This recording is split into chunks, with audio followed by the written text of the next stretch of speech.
안녕하세요. 여러분의 프리한 삶을 위한 공부 파트너 프리한사시입니다. 잘 지내고 계시죠? 오늘은 코나아이라는 기업의 사업 구조를 깊이 있게 탐구해 볼 예정입니다. 이 분석을 마친 후 저만의 투자 결론까지 내려보도록 하겠습니다. 그럼 출발하시죠. 코나아이의 성장 여정을 시대별로 살펴보면 이 기업이 어떻게 현재의 위치에 이르렀는지 더욱 명확히 이해할 수 있습니다.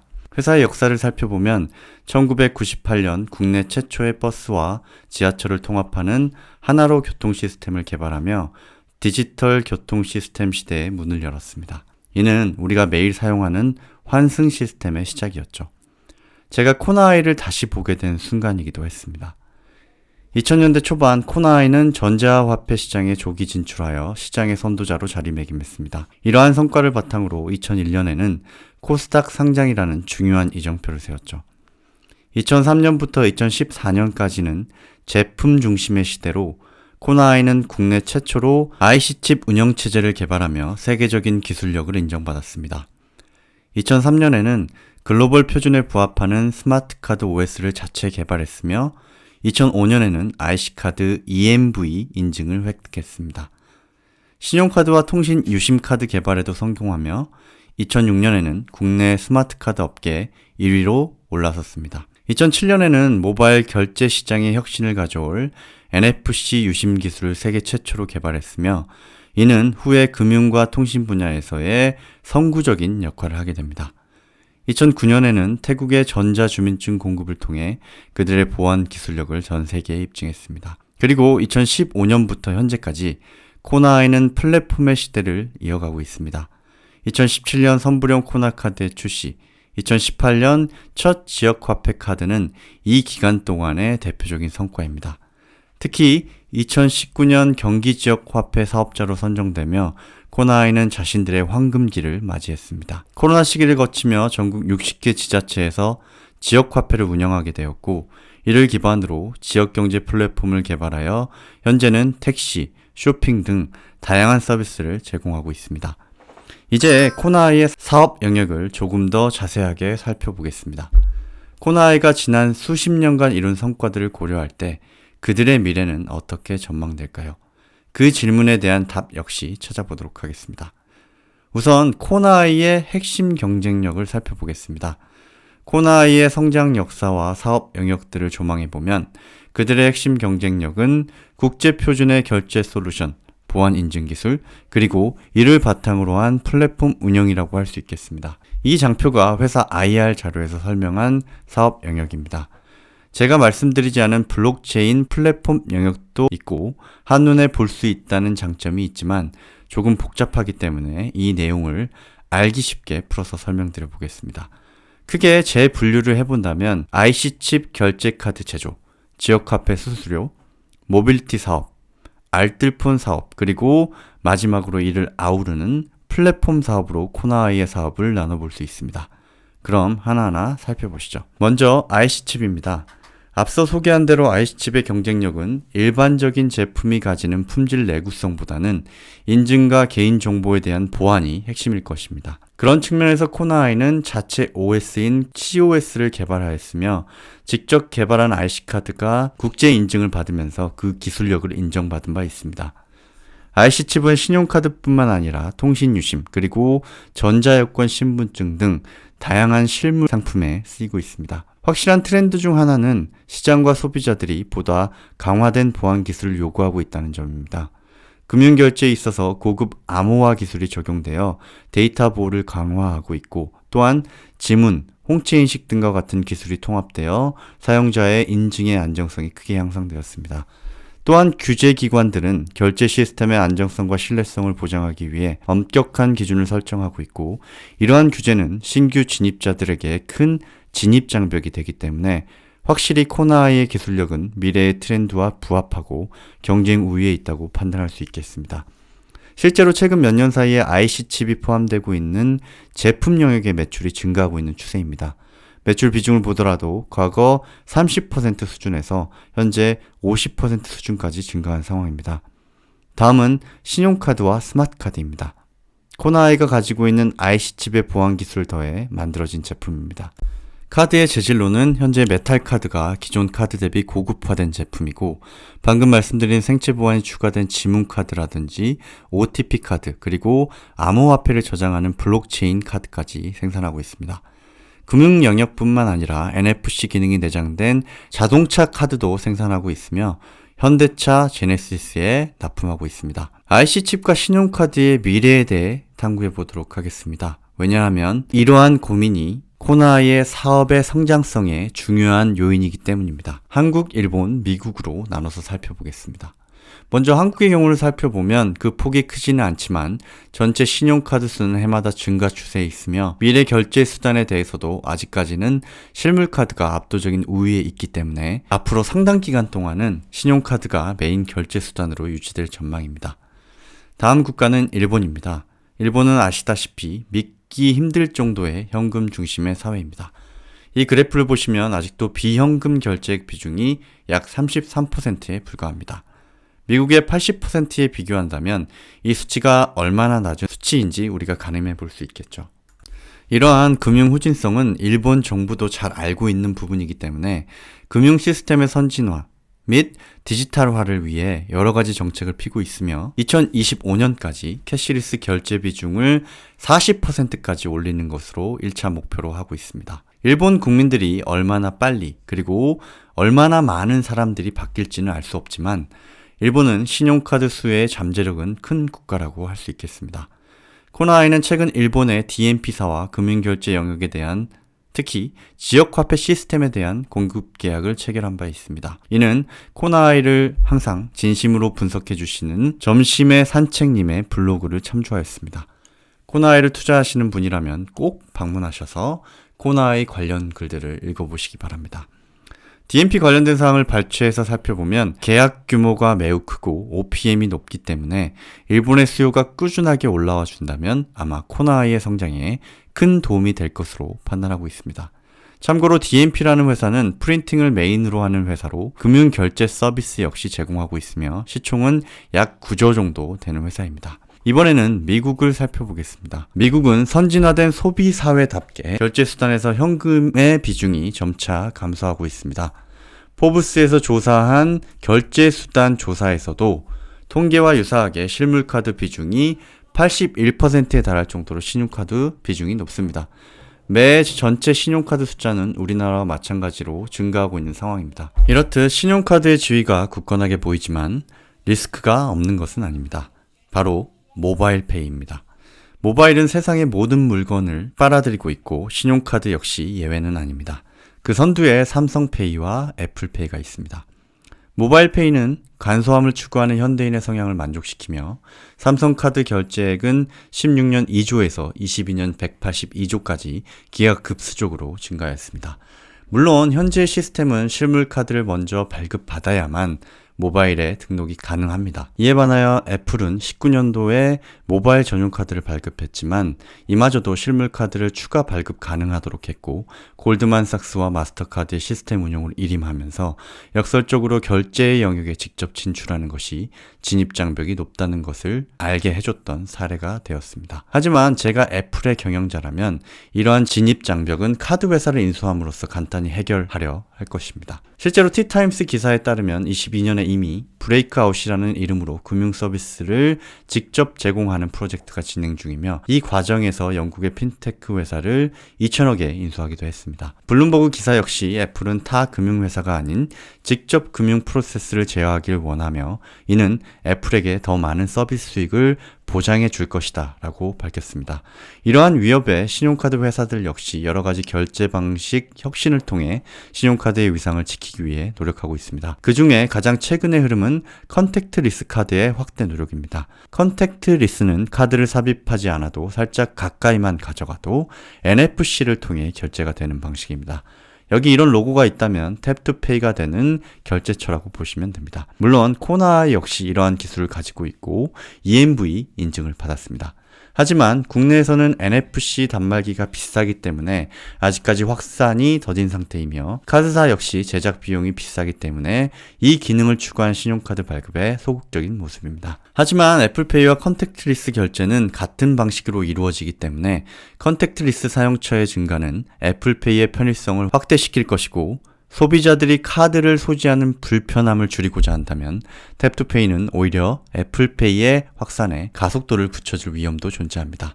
주요 메인 카드사들이 25년까지 이 기능의 탑재를 의무화하기 때문에 향후에는 가맹점의 NFC 단말기 보급이 확대될 것으로 예상됩니다. 여러분의 생각은 어떠신가요? 코나이의 IC칩, 신용카드, 스마트카드 사업은 향후 성장할 수 있을까요? 저는 솔직히 언젠가는 모바일이 모든 결제 수단을 대체할 것이라는 생각이 듭니다. 다만 그 기간이 당장은 아닐 것 같고 조금 시간이 더 걸릴 것으로 예상합니다. 다만 결제 시스템의 운용 그 자체는 진입 장벽이 높은 영역이기 때문에 카드사들은 존재하겠지만 그동안 IT 기업들이 신규 시장에 진출할 때 막강한 현금 보유고를 바탕으로 주요 회사들을 M&A 하면서 진입했음을 상기한다면 어쩌면 신용카드 회사들이 당면한 위협은 더 클지도 모르겠습니다. 다음은 지역화폐 수수료 사업입니다. 사실 제가 코나이에 대해 관심을 가지게 된 계기도 이 지역화폐 사업 때문입니다. 코나이는 코나카드 플랫폼을 기반으로 국내 최초 모바일 기반 IC카드형 지역화폐를 출시했습니다. 지역화폐는 지역경제 활성화와 나아가서는 지역 인구 유지 확대라는 각 지방자치단체의 목표에 따라 해마다 발행하는 지자체 수는 기하급수적으로 증가하였고 발행 금액 역시 코로나 시기의 재정 정책과 맞물려 2016년 대비 약 80배 이상 증가하였습니다. 이러한 정책의 변화는 모바일 겸용 선불카드 기술력을 가진 코나이가 고스란히 수혜를 받게 되었고 여기 그래프에서 보시는 것처럼 19년부터 22년까지 수수료 매출이 크게 성장하였습니다. 하지만 22년 윤석열 정부 취임 이후 그 매출액은 감소세에 있는 상황입니다.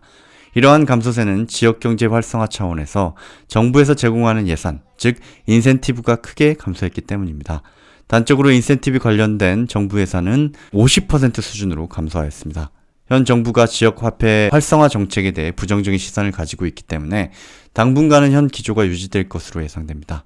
제가 앞서 말씀드린 지역화폐에 대한 관심은 비단 전 정권의 친화적인 정책 때문은 아니었습니다. 제가 지역화폐에 집중했던 이유는 기본소득 보장과 지역 소멸 방지를 위해서 지역화폐가 효과적인 수단이라고 생각했기 때문입니다. 우선 기본소득 관련해서는 일자리가 향후 급속도로 사라질 것으로 예상되기 때문에 언젠가는 경제 시스템의 유지를 위해 기본소득에 대한 논의가 이어질 것이라고 생각했기 때문입니다. 높아심에 말씀드리지만 정치 이야기가 아니고 결국 우리 사회가 어떻게 변화할 것인가에 대한 고민이라고 이해해 주시면 감사하겠습니다. 직업의 소멸은 공장 자동화를 통해 제조업에서 시작되었으며 몇 해 전부터 IC 기술의 발달 그리고 로봇의 확대를 통해 최근에는 서비스업에서의 직업이 급속도로 대체되고 있는 상황입니다. 여기에 최근 AI 기술을 상용화는 이제는 화이트 칼라와 전문직의 자리를 위협하고 있는 상황입니다. 이렇듯 인간의 일자리는 몇 번의 혁명을 통해 없어지는 만큼 늘어나기도 했습니다만 로봇과 AI 산업의 발달은 원천적으로 인간을 대체하는 기술이기 때문에 향후 사라질 기업들이 새로 생겨날 직업보다 훨씬 많을 것이라고 예상합니다. 샘 알트만과 일론 머스크 역시 기본소득의 도입이 필연적이라고 언급한 바 있습니다. 이러한 기본소득에 대한 찬반 논란은 아직은 정치적인 영역에 머물러 있지만 언젠가는 경제 시스템의 지속 가능성 유지를 위해 그 필요성에 대해 초당적인 논의가 필요해질 시점이 찾아올 것입니다. 실제로 영국을 비롯한 많은 국가들이 기본소득에 대한 연구를 시작하고 있습니다. 지역소멸 관련해서는 지방자치단체 입장에서는 주민들을 머무르게 할 인센티브를 제공해야 할 것이고 단연 그 인센티브는 질 높은 일자리가 되겠지만 차선적으로 지역경제 활성화와 재정 지원을 동시에 달성하기 위해 적극적으로 지역화폐를 발행하게 될 것이라고 예상합니다. 이렇게 어쩌면 장황하게 제가 왜 지역화폐에 집중하게 되었는지 설명을 드렸는데요. 어쩌면 이러한 일들은 향후 5년 아니면 10년 후에 벌어질 일인지도 모르겠습니다. 당장 코나이의 중요한 것은 지역화폐 발행을 통한 수수료 수익이 늘어날 것인가 하는 부분입니다. 현 정부의 기조가 유지된다면 수수료 수입은 아마 더 늘어나기 힘들 것입니다. 오히려 전 정권의 수혜 산업으로 지목되어 정치 테마주로 인식되는 점은 오히려 코나이의 주가에 부정적인 영향으로 작용할 것입니다. 코나이의 사업 중 IC칩 결제카드 사업과 지역화폐 수수료 사업에 대해 살펴보았습니다. 오늘 영상에서는 모빌리티 사업과 알뜰폰 사업에 대해 알아보고 마지막으로 플랫폼 사업까지 살펴본 후 최종적인 투자 판단까지 해보도록 하겠습니다. 먼저 모빌리티 사업입니다. 모빌리티 사업은 다시 택시 호출과 앱 미터기, 하이패스 칩, OTA 시스템으로 나눌 수 있습니다. 택시 호출 서비스부터 살펴보도록 하겠습니다. 한때 코나이의 택시 호출 서비스는 카카오 택시의 대항마로서 회자되던 시기가 있었습니다. 각 지역에서 택시 기사님들의 가입률을 봐도 전 지역 기준 80% 이상의 택시 기사님들이 가입하였습니다. 하지만 이 기사에서도 언급했듯이 호출률은 15% 수준에 머물고 있습니다. 그나마 가장 활성화된 도시 기준의 침투율입니다. 결국엔 택시를 부르는 주체가 탑승객이고 탑승객 입장에서는 전환 비용에 해당하는 베네핏이 없다면 그동안 누렸던 편의성을 버릴 이유는 없을 것입니다. 그 수치가 미세하게 감소하고는 있지만 카카오 택시의 점유율이 95% 수준을 유지하는 것은 아마도 소비자의 효익을 증대시켜줄 만한 게임 체인저가 등장하지 않았기 때문입니다. 결국 저렴한 택시 요금이 필요한데 일부에서 언급한 것처럼 지역화폐 지원 예산은 올해 0원에서 가까스로 3천억 수준으로 감액되었습니다. 근본 정권에서는 지역화폐 지원금에 대해서 회의적인 정책 스탠스를 가지고 있기 때문에 적어도 임기 기간 중에는 지역 택시의 반격을 기대하기 힘들 것 같다는 게 저의 생각입니다. 특히나 지역화폐 발행액이 큰 도시 중 하나인 부산에서 코나이는 지역화폐 사업자에서 탈락하면서 향후 동백택시라는 큰 포션을 잃을 처지에 있습니다. 결론적으로 택시 호출 서비스 그 자체만의 경쟁력으로는 코나이가 성장하기 어려운 환경에 처해 있다고 판단됩니다. 다음은 모빌리티 두 번째 사업인 앱 미터기 사업입니다. 사실 이런 생각지도 못한 신규 사업을 벌이고 그리고 성공적으로 진행시키고 있는 것을 보면 확실히 코나이는 저력 있는 회사라는 생각이 듭니다. 앱 미터기는 기존의 구식 미터기를 대체하는 신규 기기라고 보시면 됩니다. 회사에 따르면 현재 앱 미터기는 기존의 미터기를 빠르게 대체하고 있으며 이에 따른 매출도 누적 200억 수준으로 향후 코나이의 주요 사업이 될 전망입니다. 코나이 앱 미터기의 장점으로는 먼저 정확한 요금 계산입니다. 이 앱 미터기는 GPS와 OBD의 결합을 통해 정밀한 요금 계산을 제공합니다. 이는 승객과 기사님에게 어떠한 지형이나 도로 상황에서도 정확한 요금을 책정할 수 있게 돕습니다. 다음은 자동 요금제 변환입니다. 시간에 맞게 변경 사항을 반영하여 기사님에게 편의성을 제공합니다. 세 번째로 실시간 정보 전송 및 업데이트 기능입니다. 이 기술은 OTA를 통해 차량의 운행 정보를 실시간으로 전송하고 필요할 때마다 새로운 소프트웨어로 업데이트를 할 수 있습니다. 네 번째는 다양한 결제 방식과 즉시 영수증 발급입니다. 승객은 IC카드, 교통카드, NFC 결제 등 다양한 결제 수단을 이용할 수 있고 별도의 영수증 인쇄기 없이 영수증을 출력할 수 있습니다. 마지막으로 가장 중요한 기사님들의 비용 절감입니다. 앱 미터기는 설치 비용이 무료이며 기존 미터기와 다르게 월 이용료를 별도로 징수하지 않습니다. 정말 기사님들 입장에서는 바꿀 만한 장점들인 것 같습니다. 제품 역시 간단한 설치 가능한 앱 타입과 단말기 타입이 있어 예산에 따라 선택이 가능합니다.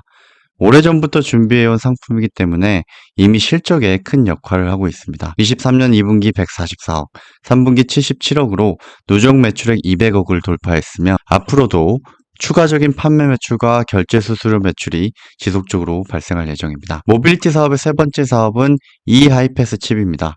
여기 기사처럼 코나이는 국내 최초로 그랜저에 하이패스 칩을 공급했으며 이 하이패스 칩은 실물 카드 없이 톨비 결제를 가능하게 해주는 칩입니다. 간소함과 디지털화를 추구하는 현대인의 삶에 부합하는 기술이라고 볼 수 있겠습니다. 사실 모빌리티 사업에 포함되는 것이 맞지만 실제적으로는 칩 비즈니스라고 볼 수 있고 결제 수수료와 연동되는 사업은 아닙니다. 코나이가 이 기술을 적용하면서 카드사들도 실물 카드 없는 이 하이패스 카드를 출시하고 있습니다.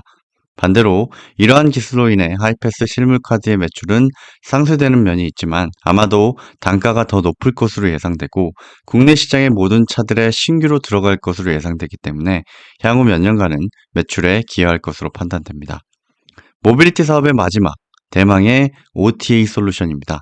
OTA란 오버 더 에어의 약자로 테슬라가 제일 잘하는 무선 업데이트 기술입니다.